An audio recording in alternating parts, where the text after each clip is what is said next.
Oh, she's cross-eyed. Oh, I didn't see that because I was in a rush.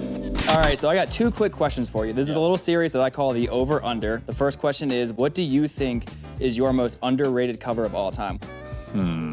This is a great question. It is weird though. It's X-Men Team Gold from the early 90s, but it's got a gigantic Venom logo plastered over. I have a theory why that maybe didn't do so well. But people do like this. Whenever I post this artwork, they do like the artwork. I have that one on my PC. Is that right? I love that cover. It's a great cover. But weird that the Venom logo is so prominent. Maybe discreetly put it everywhere. Yeah. I don't know. All right, so now the follow-up question to that is, what do you think is your most overrated cover? I don't want to say it's overrated because it's not like I looked down on it, but I was really surprised how well connected was the Rogue.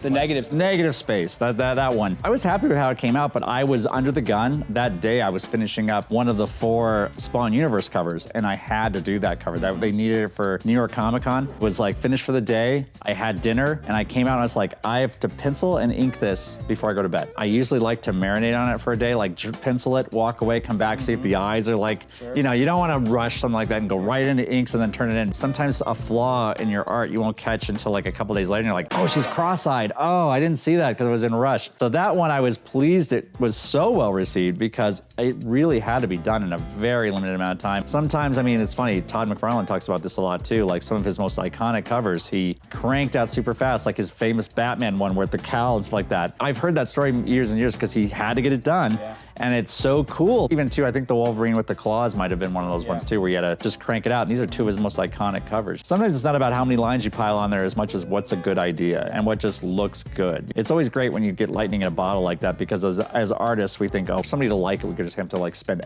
days and days on this thing. And sometimes that's not the case. So. Hopefully you see an uptick of people coming up to you with Venom 8s.